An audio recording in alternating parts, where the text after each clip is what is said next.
Why do you think it's so difficult for people to slow down?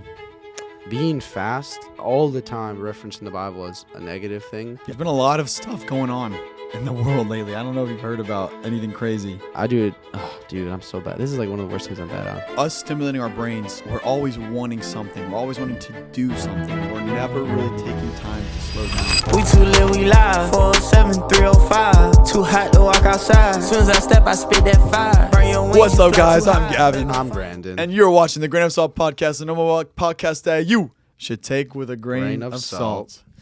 What's up, guys? It's been a minute. I feel like it's been a while, but it's only been a week. My voice, as you can tell, is a little gone.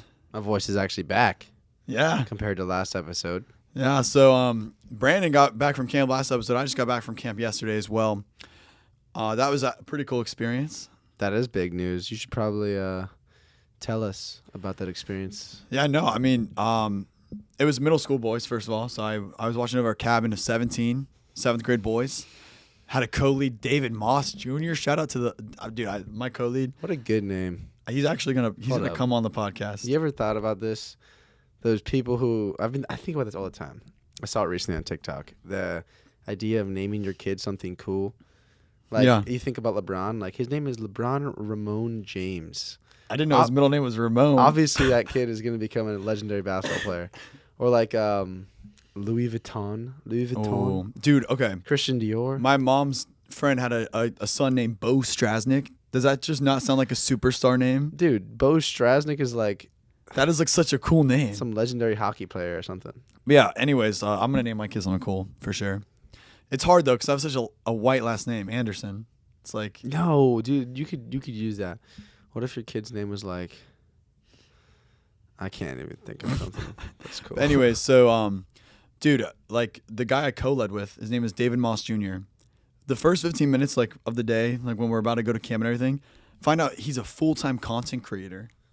Yo. So like it was Meant just to be. it was like a perfect thing, but he's gonna come on hopefully in a week or two for everyone watching. So you guys gotta stay tuned for that. He's a big like health and wellness guy, so he knows that like everything about every single supplement. Like Can't wait to meet him. Oh, is he a gym influencer not even gym, just like in general? yeah. But anyways, yeah, serving with the kids was amazing. I definitely I didn't leave with like the same camp high that I left with before as like a student, but I left with I felt like more wisdom and like I figured out I learned through watching interactions with others and like how to kind of simplify and teach the gospel to kids. Yeah. And actually one thing that I was talking with Zane about, because Zane went and served as well. He's actually still there.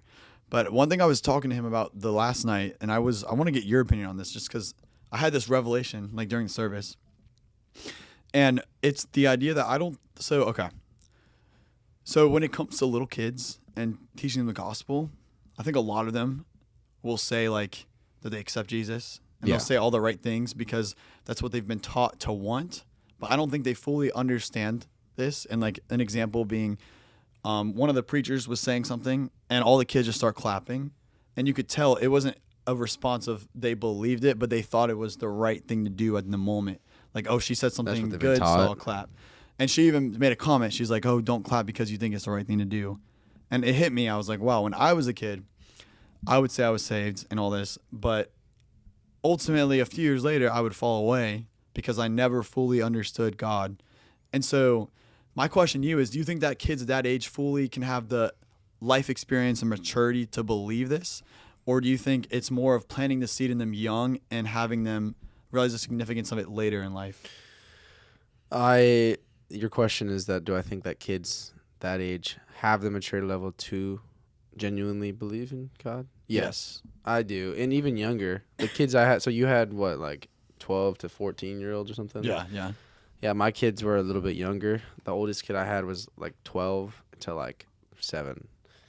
And yeah, we would do these things called hang times, which just means you go and talk to them one-on-one, get to know their home life, what they know about Jesus, and if they don't know about Jesus, you tell them the simple gospel, basically. And I had the opportunity to talk to a bunch of kids, and a lot of there was 4 or 5, I can't remember, kids who said they accepted Jesus, but because most kids just say like they knew Jesus. Yeah, I'm already saved or whatever. Like being 7 years old or Right. whatever. And you could tell that in a lot of them, it was just they go to church and they know the stories of like Jesus walking on water and feeding the 5,000, and him dying for our sins. Like they know that, and so that they think that they're saved. And maybe some of them are. I mean, who am I to say? But you could definitely tell that some people are just saying that versus some people that actually believe that. But out of those 4 or 5 kids, there were 2 kids that I genuinely believed had a heart posture change. Like their heart attitude changed. Whereas some of the other kids, they said it, but they didn't. I didn't really see any evidence of it.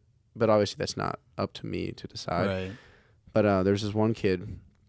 He was a troublemaker. I really hope I didn't say this on the last podcast because that would be awkward. He was a troublemaker, and he was a fun kid, and he was one of my favorite kids. I'll just say that. But he was a troublemaker, definitely my biggest troublemaker. And during our hang time, he's always making jokes, and he admitted to me that his grandma passed away the night before. Oh wow. Like literally at camp, she had passed away the night before. And he looks at me like smiling, laughing, trying to like make light of the situation. And I was like, I got serious with him. I was like, hey man, like that's serious. And I would love to like talk to you about that. And then he starts bawling his eyes out and like crying. It's like ugly crying too. And we sat and talked for like 25 minutes, and I taught him what it means to be a man of God and a leader of a household, because his parents, they were divorced, and he like grew up in a different household than a lot of the other kids that he's friends with were, and you could tell by the way he acted to others, maybe like a lack of a father figure or whatever. Right. But whenever I spoke with him, you could tell like he acted differently and wanted to pursue God after that conversation. Like that's when I noticed it. And then there was this other kid who his dad was an alcoholic, and he was talking to me during my hang time that his dad used to, this is what he said. He said it used to beat his mom. And wow. he said it's been about like a year or two since that's happened. And I was talking about the fruits of the Spirit, and he's like, I have joy and peace because now my dad doesn't do that to my mom. And that guy, he didn't go to church, and he didn't know any of the stories of Jesus until that week. And he was super interested in the Bible and just wanting to become more like the counselors, which is supposed to represent Jesus, right? Mm-hmm. Like we're like, for that week, I was his representation of Christ, or the closest person to him. And seeing him want to be more like me, like Jesus, was just amazing. And I genuinely believe he was 11. That kid, he was older. The first kid was like 7 or 8. This kid's like 11. The 11-year-old was so serious about it. Like you could tell that he actually understood it and wanted to be saved. So yeah, I do think that they are mature enough in the brain. Well, first of all, I love that. I love both of those illustrations you just painted. That's kind of what Zane and I came to the conclusion. It's like most kids probably won't, but there's some that definitely will. Yeah. But anyways, guys, Brandon, I have a question. What's your question? There's been a lot of stuff going on in the world lately. I don't know if you've heard about anything crazy. Yeah, maybe a couple. Maybe a few. What are you thinking about? Well, since the last podcast, Trump almost got killed. That's one. Biden dropped out of the election. That's 2. Chris is leaving Mr. Beast. Oh, really? You didn't hear about all that? No, I saw that. Yeah. Okay, yeah.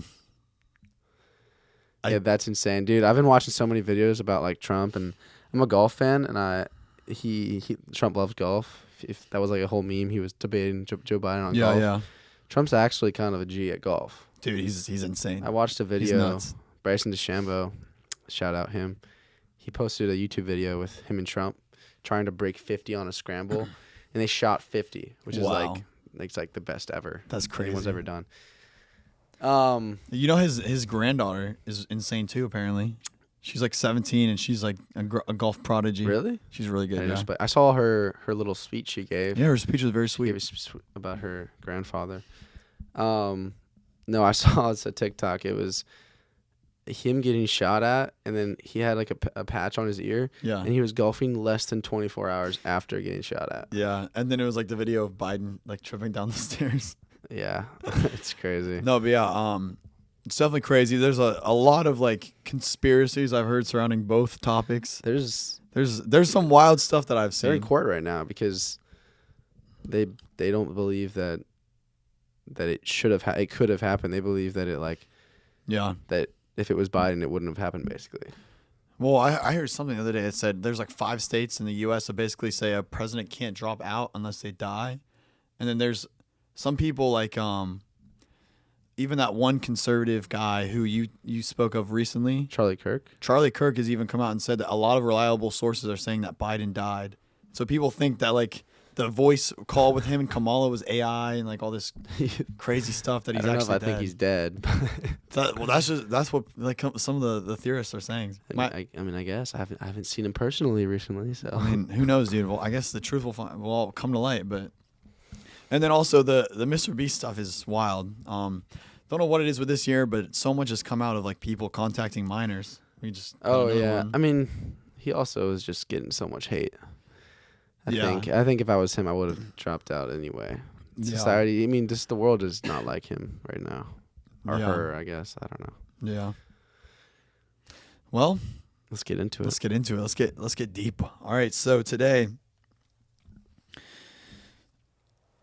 I wanted to start with today's topic is kind of going to be about society and how fast it moves and how loud it is and how much it impacts us because we never take the chance to slow down. Yes, and also, guess what we're going to be talking about?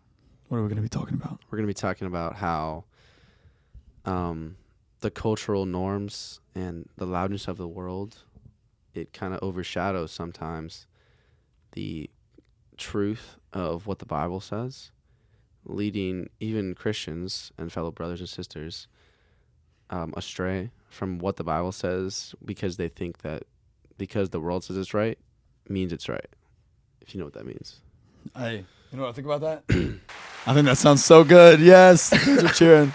Guys, we have this new technology that allows us to do cool things like watch this. Say a joke, Gavin. Why did the chicken cross the road? Dude, I was about to say that exact one. I don't know. Wait. What do you call a fancy fish? I don't know. Sophisticated. That was No, wrong the wrong Wait, way. wait, do it again. Wait, what do you call a fancy fish? I don't know. Sophisticated. That was good. Oh my god. Okay, be a little intro. Let's go, baby. Welcome to Great Assault Podcast. Let's get straight into it, baby. Woo! All Let's right. go.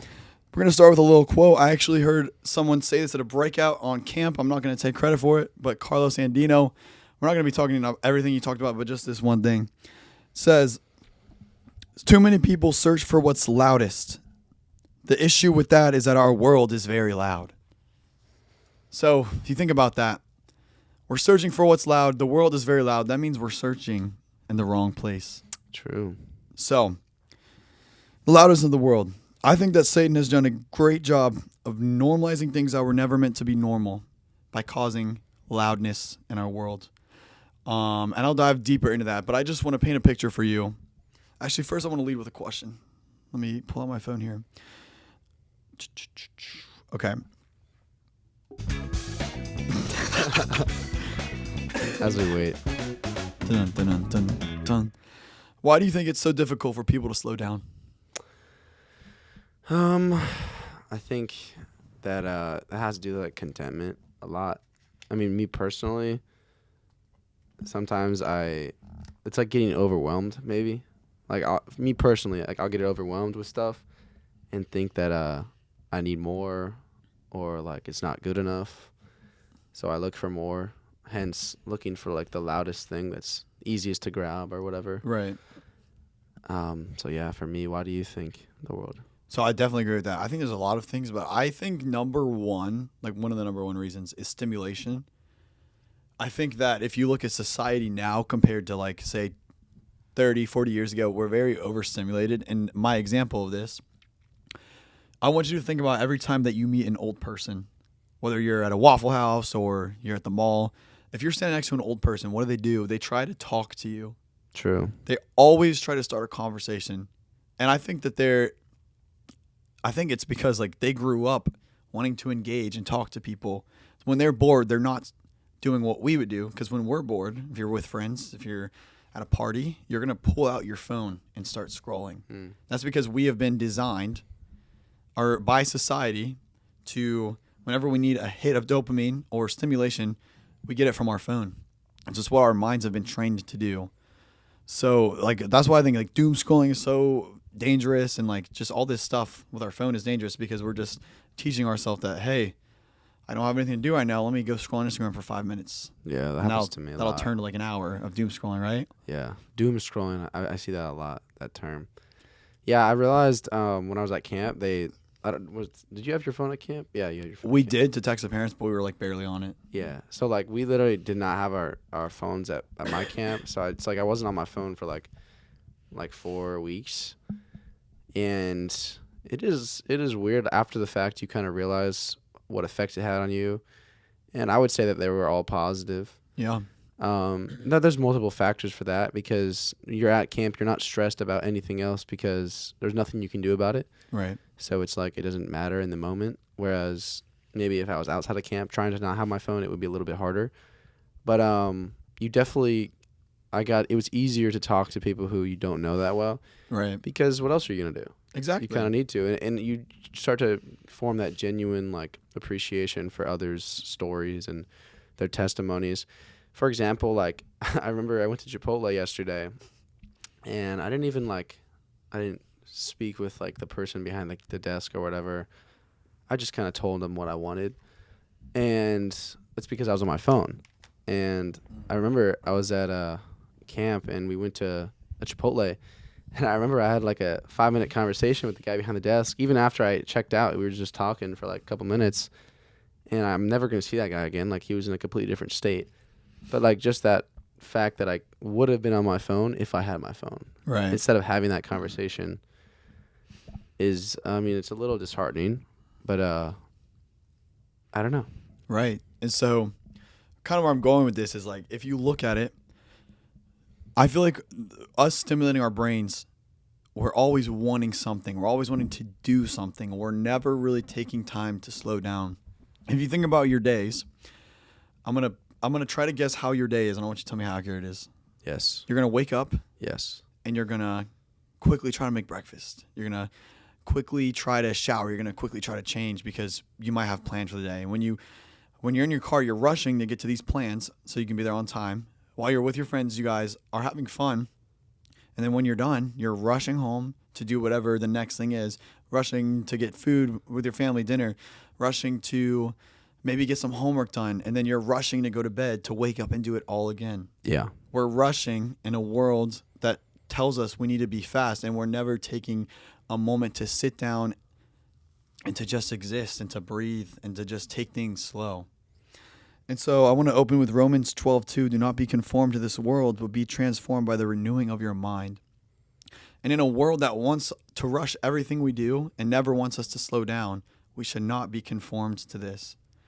And so I believe that it is God's plan for our life to slow down and to enjoy and take hold of what he has called for us to do, and to not live every day worrying about what's next and worrying about which feeds into our anxiety and our mental disorders and all this stuff. Yeah. And so, all right, let's go to, I think oh yeah. when I think of what you just said, I think that you can still live your life the same way. I think it's kind of like a mindset, because I mean, me personally, I don't feel like overall, I don't feel like I'm a very rushed person. I'm pretty laid back. And even when, like, sometimes it's negative, like I'll be late to something. Like I was late to this thing. Like maybe if I was more rushed, I would have been on time. Or like other things.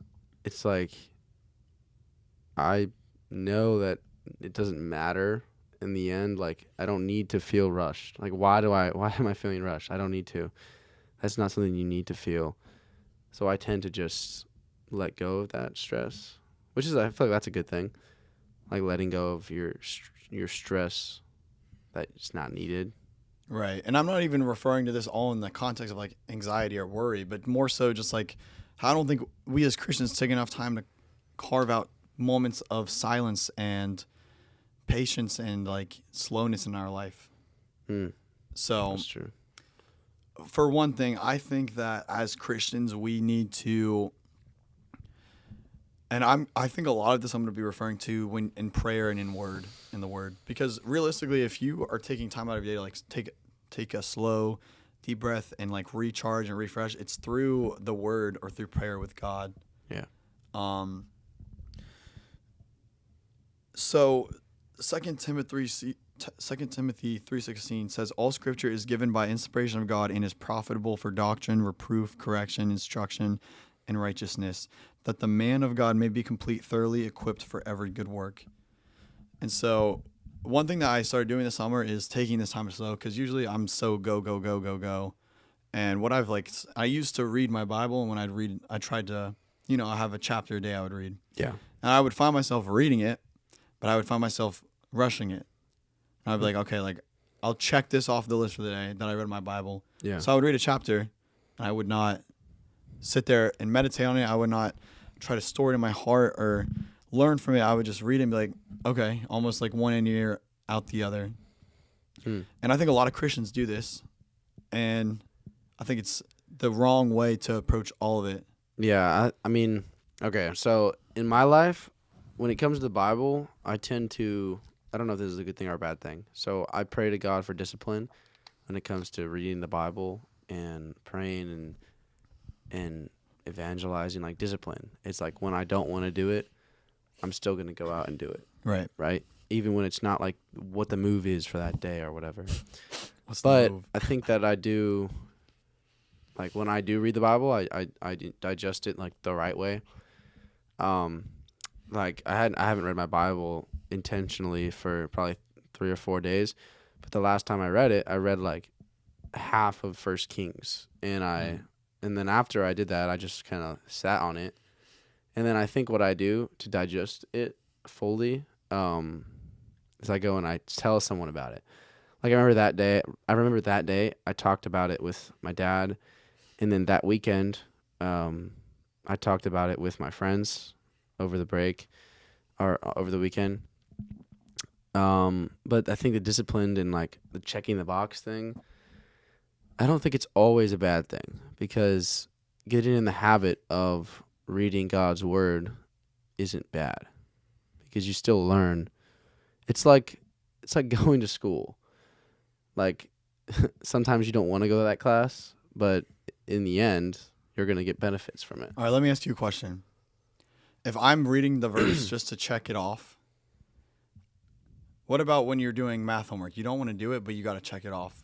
And so let's say you got to study for algebra. You need to learn and understand what it is, and you go to do it. And so to expedite the process, you're not taking time to understand it. Just pull out some AI photo math. Yeah, but I'd say if you're doing your homework in math, not because you want to do it, but because you want to get a good grade on a test. It's like if you have this box system where it's like read this much every single day, if your purpose for making that a thing is because you want to learn more about Jesus, which is a good thing. Right. You want to learn more about Jesus. Now, obviously, I think your heart should be more like, I want to read this right now. And if it's not, then it's not going to be near as valuable. But you're still digesting words of God. And whether you like it or not, that's like if an atheist read the Bible, like it's still going to matter, even though they might not want to believe it or whatever. Yeah, and I'm not saying that like every time we read it to check that box off, but I am saying that a lot of times I think we read it not with the intentions of trying to get something completely out of it. I do think that you should be aware. Like this is the problem. A lot of people aren't aware that they're just checking the box off, Right. and they don't see it as a problem. Yes, I think you should get out of the habit of doing things just to check the box off. You should be intentional in when you read the words of God, because they're divine words. You need to treat them with respect. You shouldn't just brush them off your shoulder. Right. But I think that we fall short a lot, and it's better to read than not to read. Yes, for sure. But I just wanted to share that because that's something that I have personally switched. Like I used to be the one that would be like, oh, wake up. All right, 5 minutes before I go on my phone, I'll just read a chapter. And I would never like take time to digest and like understand the weight of it or store it in my heart for later, you know? Mm-hmm. As we're carving time out to read. So, all right, so back to checking the box off. So when you are going to read your Bible, I think that if you are trying to do it intentionally and get something out of it, it's not something you can just get done in like 5 minutes. I think you need a little more time. And so that's where this idea of slowing down comes into play. I think that it's important for us to carve out time to spend with God, reading in His Word and understanding it. Yeah. There's this thing I do. I was more consistent about it in college, but one of my friends, he taught me this, Corbin, silence and solitude. It's just the idea of kind of being in silence with God, like slowing down your life and being still with God. And for example of what I would do for that, like adoration praying, like I would go somewhere, I would pray with God, and then after I'm done praying, I would pray to Him. I'd be like, Dear Lord, let me just sit with you for 10 minutes or whatever, however many minutes it is. I would close my eyes and I would just try to be in His presence, not praying or speaking with Him, just being with Him for however long it is and just letting Him cleanse me. And I think that's like a good reset and a way to, like, that's kind of what you're talking about, like Right, yeah. being quiet and living a quiet life. And like, if we're doing that, if we're leaving the busyness and the loudness of the world, we're able to go hone in on and actually spend more quality time with God and hear His voice. And that's something that I have tried to be a lot more mindful and intentional of this summer. And I feel like it really has made a big difference. And so when we're studying or speaking to God or spending time with God, we need to do three things. We need to do this slowly, independently, and quietly. And so I have some scriptures to go along with each. So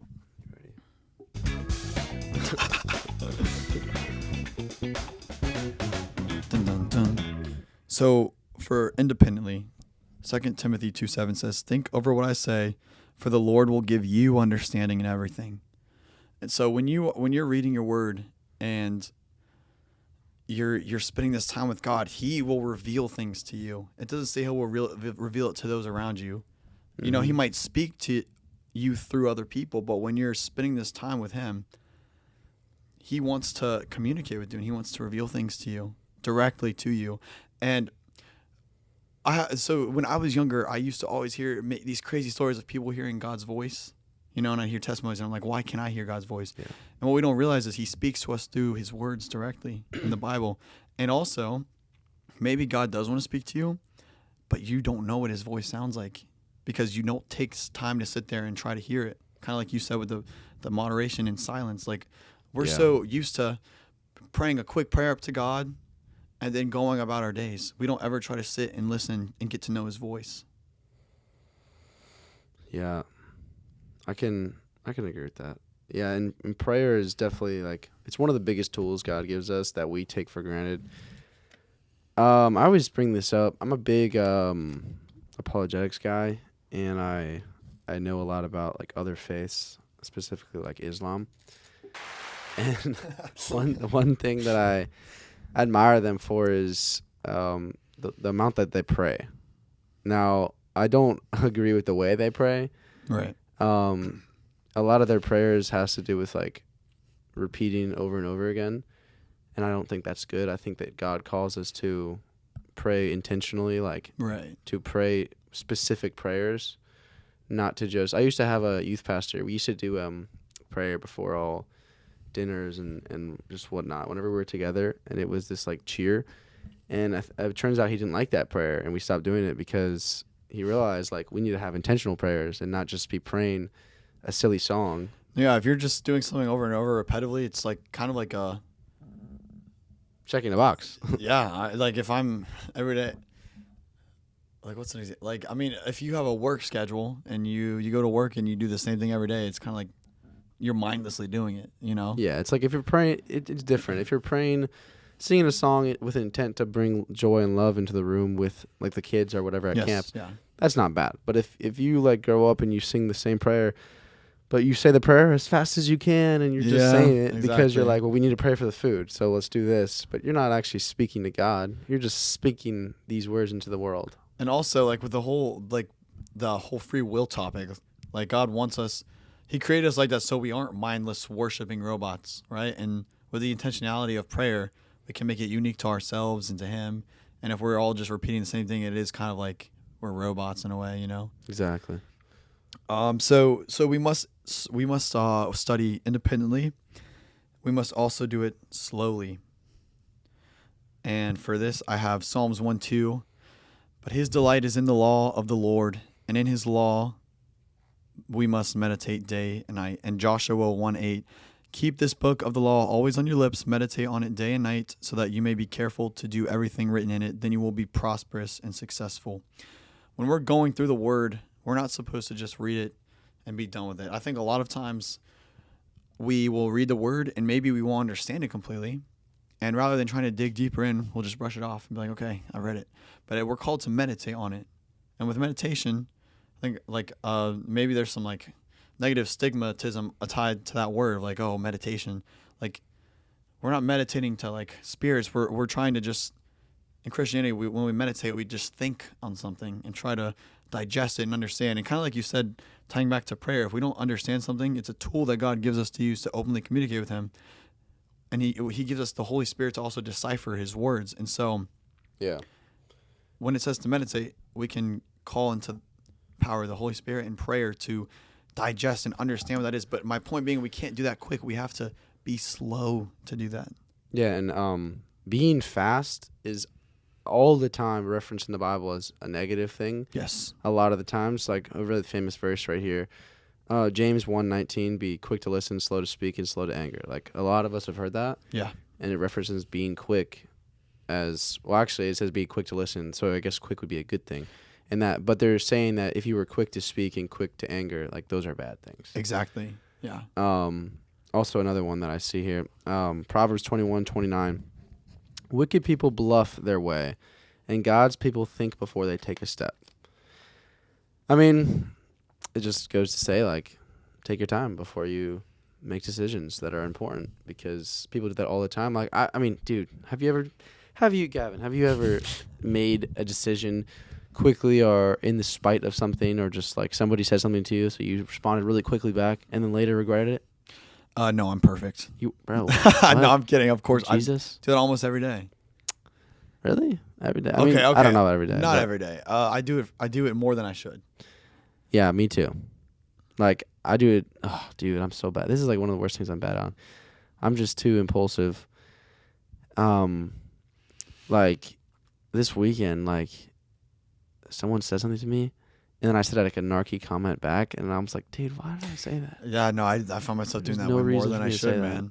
man. But so back to the whole like this world wants us to move fast and everything, even our responses and our thinking. They don't want us to take time to sit and think. And so that's why, back to the whole overarching point of this episode, like, God intends for us to live, yes, maybe a fast-paced life sometimes, but we need to be slow, and we need to be able to be slow in not just our meditation and our studying, but in a lot of areas, like you said, with when we respond to someone or when we react to something. And so I love how you brought that verse up. I think it ties perfectly into this. Yeah, I wanted to talk about. Are we gonna talk about like quietness more? Yeah. Like, So I just wanted to read one more. So when we're studying, we need to do it independently, slowly, but we also need to do it. Well, actually, we've already kind of talked about quietly. Okay. So one point I wanted to talk about, and then you can say what you want, is that by preventing us to slow down, Satan stops us from going deeper with God and His Holy Spirit. And I think Satan's done a great job at this. It's like if he prevents us from ever slowing down, then we'll never be able to fully tap in to the life that God has called us to have, because we're not growing our relationship with Him deeper. I think we can have a surface. Whenever you're talking to someone, if you don't go deep with them, you'll have a surface level conversation. There's so many people when I walk on campus in college, I'll see them, I'll say, "Hey, how are you doing?" Maybe, and then we'll walk and part ways.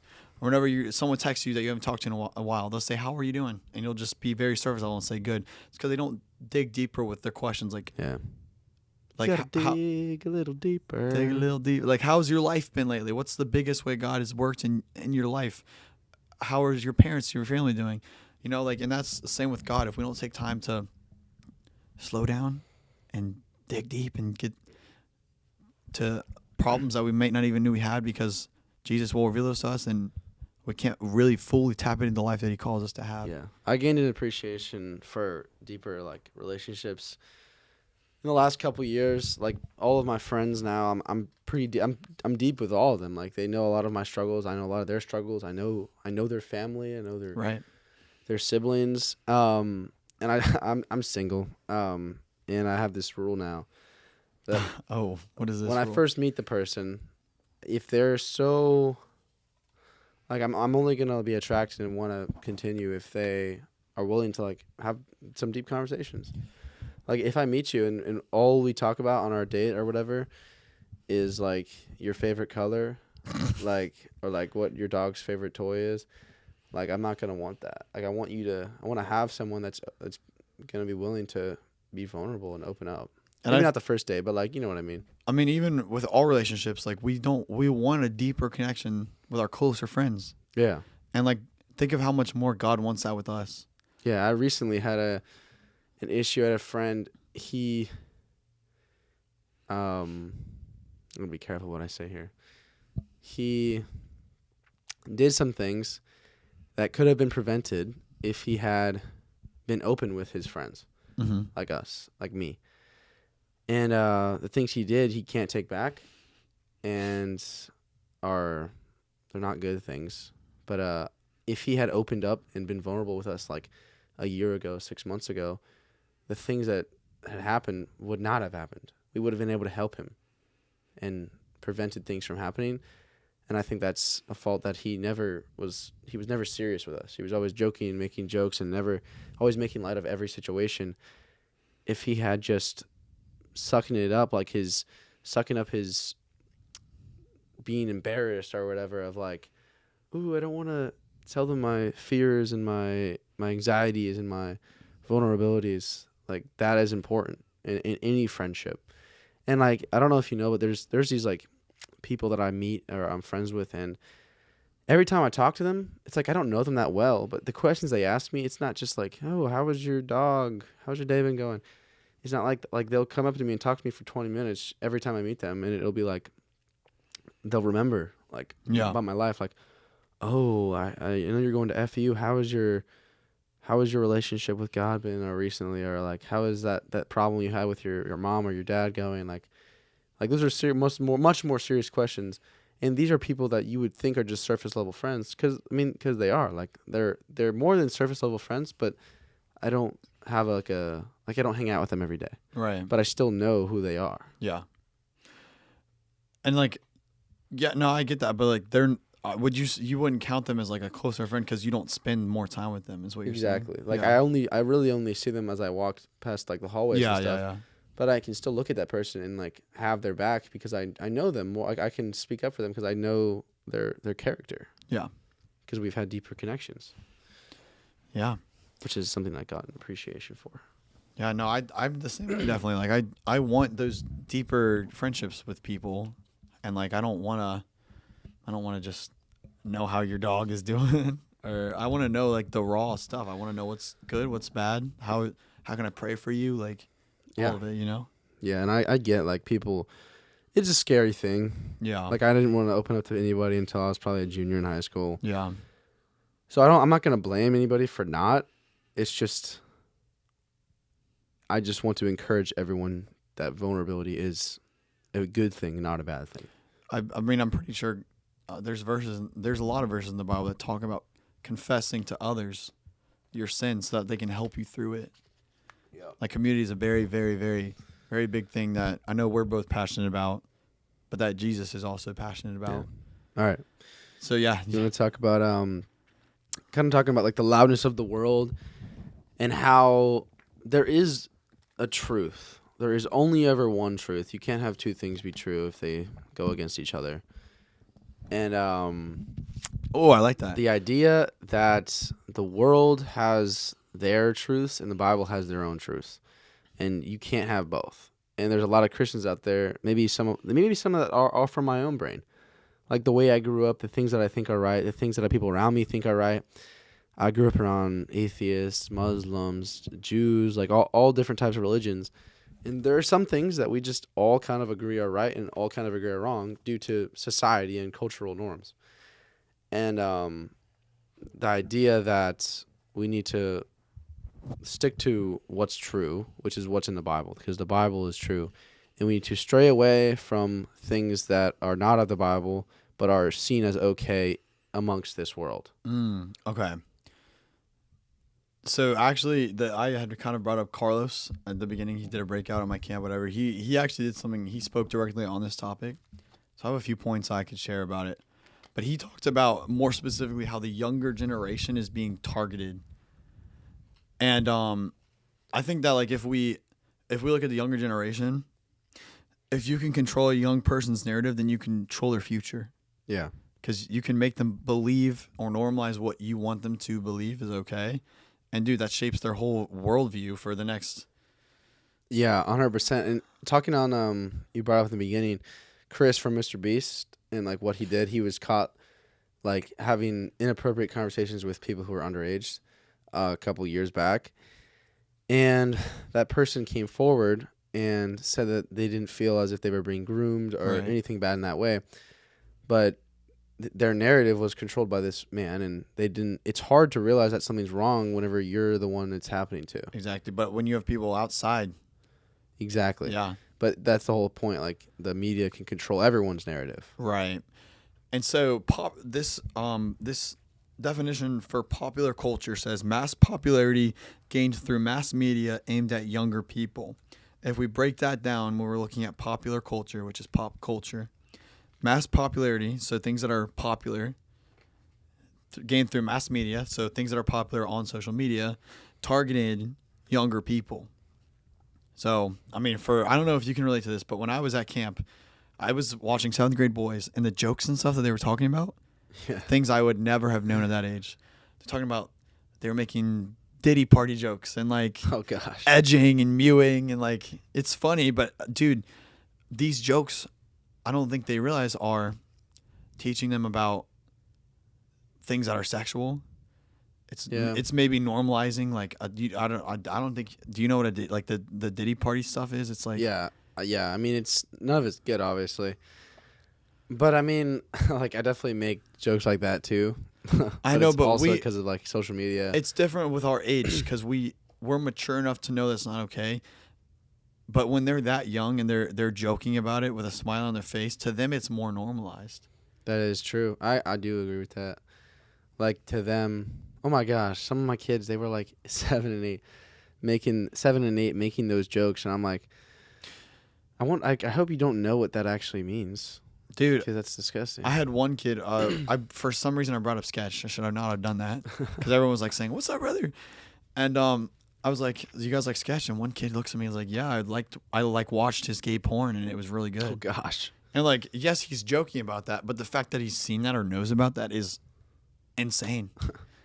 Like, I saw this clip. So Sketch, he no. he was he's like embraced like what he did in his past, and he's like making jokes about it, and it's actually hilarious. I'm glad that he's not like doing crazy stuff. He's like actually just embraced it. Right. But he was playing the game with this guy, and the guy on the call. This is after all of his stuff got exposed. He was like, "Oh," he said something gay to Sketch, and he's like, "Oh, you're done, brother. You're getting clipped. You're getting clipped so hard." And I'm like, it's insane because it's about him. No, but yeah. So like, I just with like, I guess we've kind of talked a lot about social media and stuff this episode, and like the loudness of this world, but these kids are now searching for and learning about all these things that is part of the loudness of this world, and it's only becoming more normalized, and that's why like when I'm just scared for like future generations, because like feel like more stuff is becoming normalized now that was viewed as mental health problems back in the 60s or 50s. Now it's seen as celebrated and okay. And if you don't support it, you're this A, B, C label. It's like, it's crazy. And Satan's done an amazing job of this. Yeah, like the whole idea that there's this thing going around, I guess, where that's just the way I am. Instead of saying, "Oh, let's find you some help. Oh, we can do these things to help you." Exactly. They normalize it and say, Exactly. "That's just who I am, and you must accept me for who I am." Exactly. And obviously, I'll accept you for your flaws, but you must recognize that they're flaws, Right. and not just accept them as who you are. Right. Labels is a big thing that this generation does. Labeling things. Yeah. I'm trying to think of an example of loudness. Oh, so this weekend I'm going to this conference. It's like it's called the Believers Summit. It's in West Palm Beach, and there's a bunch of speakers at it. Most notably, like Donald Trump is going to speak. Cliff was going to speak there. Charlie Kirk, George Janko, like just big names. And the thing is like you think of Charlie Kirk and Donald Trump, you think of politics. You think of Cliff and George Janko, you might think of social media and politics, right? You think of I would think of like Christian influencers. Maybe. or I got that incorrect. You think of Donald Trump and Charlie Kirk, you think of politics. And then George Janko and Cliff, you think of like Jesus stuff. But I'm just I when it comes to Charlie Kirk, like I like Charlie Kirk and like a lot of the things that he says and that he stands for. But sometimes the way that he portrays and argues his side Like is not like I don't think that's how Jesus would want you to. You mean like in like a kind of an ego way? Or Well, he like, comes yes, like you can tell that he knows that he's right. mm-hmm. And when you know you're right, it's not your job to make them look stupid. Yeah, which that's not how you argue. I think he does do Yeah. a lot of the times. Whereas someone like Cliff, I think Cliff understands that he's right and that he knows the answer to the question he's been asked. And instead of getting this light bulb in your eyes that makes it like, oh, I know this one, so I'm gonna trap him and make him look stupid. Right, yeah. He goes about it like graciously, and I think that's something that Charlie Kirk doesn't do. Because I think that it's seen as okay in his line of work, politics. Which I mean, that is how you survive in politics. You are better at getting your voice heard, basically. It's cutthroat, the world of politics. One of my friends that I do when I'm trying to get on the episode before. It's actually really cool. He his name is Josh Blair, and wait, is it? Dude, Josh, if you're watching this, I'm so sorry. For some reason I'm blanking. I can't remember if your last name is Richardson or Blair, or Richard. Anyways, he works as he's a part of Trump's campaign team. Really? Yeah, I got lunch with him like a few weeks ago, and he was just telling me like the most insane things about how these people in politics will like ruin the reputations of like people with like families and lives just so that they can gain an advantage. It's like it's insane. It's so sad. It's a power trip, I guess. Exactly that. Power. Yeah. But yeah, no, the election year. Don't know if you remember back 2020. That was when COVID happened. Like 2024, we got all this crazy stuff happening. It's like insane to see everything go down. Everything just gets crazy during election year. Yeah, somebody told me about Joe Biden. Nah, never mind. That's not important. Yeah, talking about I don't know. My brain is lost of words. Let's press this button again, and then maybe something will pop into my brain. Oh yeah. I found something. Boom. I found something out this weekend. What'd you find out? If you put coconut oil on your skin, it like completely heals sunburns. What? You do it in the shower. You put it on your skin. Let it soak in. Why? Rinse it off. Do you know why? No idea. Dude, you know what I've been thinking about recently? Dude, speaking of, you know how we did that bench off? Yeah. Yeah, so that day was not my day. Oh, I heard. I don't know if I saw in the group chat, but I saw you said something about 190. I hit 195, actually. Oh, 190. Hey, wait. Yeah. Let's go. Woo. Yeah, I hit 195, and I have this problem now. I literally haven't benched in like a week, 2 weeks probably. Do you have this problem? When I bench, there's like a nerve in like this part of my hand, like right up like on my wrist area, and when I bench, it like sends shots through my. Your arms are too straight. You need to. They have guards you can wear on your wrist because once you get with heavier weight, it can start to. If you put too much pressure on that one muscle, it can literally snap your wrist. I don't know, but like I'm just saying, like it used to not do that. Yeah, it's because you're getting heavier. You need to be No, careful. like I can't even put like 100 pounds in it. Oh well, maybe you damaged the nerves when you were going heavy. It's annoying because I literally cannot do bench. They have wrist guards you If can. anybody put on. knows what is happening and how to fix it, just DM me, please. How's your birthday, bro? I missed your birthday. Oh, it is too. my birthday. I just turned 19. You're 19? You're 19 and you're 20? What do you use that so much? I'm 20. You're 20. That's crazy. Birthday was awesome. I went out to my friend's house up near Gainesville. We went on her boat. I Wait, had never gone fishing You were in before. Gainesville and you were on a boat. Do you see any gators? No, Sorry. Actually, did I? No, I didn't see any gators. But we went deep sea fishing. Or I mean, I guess nice. I guess it's kind of deep sea fishing. I never fished before, and I caught my first fish. Took a photo with my first fish. I learned how to do a gainer off of a. Hey. Yeah, there's a lot of just fun stuff that weekend. That's awesome, I learned bro. how to hit some golf balls better. Oh, nice. I went skeet shooting for the first time. Oh, I've never done that. How was that? I hit it. Here, I'll show you a video. But I went skeet shooting and I hit it on my second try. Wow, that's Here, wait, actually let's insane. see if you guys can hear this. See if you guys can hear this. Hey, is it harder than like it looks, or is it easier? Honestly, it's easier than it looks. Like Okay. you would think that it would take me like 20 tries. but it pellets, right? So like, Yeah, I'm assuming that it like Yeah. it's a spread because I mean, if it was like a 9mm, it probably would not have hit it. yeah. Yeah. What have you been up to, Oh, not much. gym wise, in our bench shelf? Gym wise. Okay. Actually, I had a really good pump today. I did arms. I didn't get to work out for the past 4 days, so that was really nice. But yeah, dude. I mean, I met this David guy, and he's gonna give me all these tips with like health and influencer? wellness. Yeah, I mean, he's a big cold plunge guy, so I've never done one before, so we're planning to go do that soon. But hopefully, going back to Boca, I'll learn all the insights on like what supplements I should be taking and like, like good stuff. Because, dude, I want to be the best me. And that, Yeah, I feel like I know what I need to do, and what I need to do is just eat more, intake more protein. yeah, I just don't. I just need to. it's so hard, bro. It's just like that's the hardest part for me. Yeah, but I think maybe that's a good little end for the episode. I'm good with that, guys. I hope you enjoyed, and we'll see you in the next one. We should wait. We should see. We should see who can say the best joke for the outro. Because now we have the soundboard. Okay. Oh wait, what? I don't even know a joke. Hold on. Oh, we should do like a Bible joke. Okay. All right, wait, no, best Bible pickup line. How about that? Bible pickup line.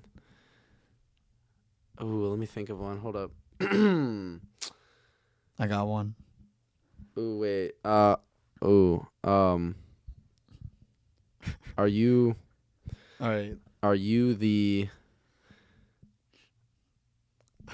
Ooh. Are you the walls of Jericho? Because I'm trying to break your wait, what? break your walls down or something. I'm trying to think of like a hey, that was so good. I was reading the book of Numbers the other day, and I realized I didn't have yours. Wow. Okay. I heard that one before. That was better than mine though. That was definitely better than mine. I don't know where you were going with yours. I was a little like worried. break your walls of vulnerability down. You know how people are like break your walls down? I thought you were about to be like, I'm about to break you like the walls of Jericho. No, That's so inappropriate, Brandon. What the heck? no, that's bad. Okay, guys. I'm Brandon. I'm Gavin. This is Grain of Salt Podcast, #1 South Florida Christian podcast on the globe. That you Should should take with a grain of salt. salt. And we will see you in the next one. Peace out, guys. Peace.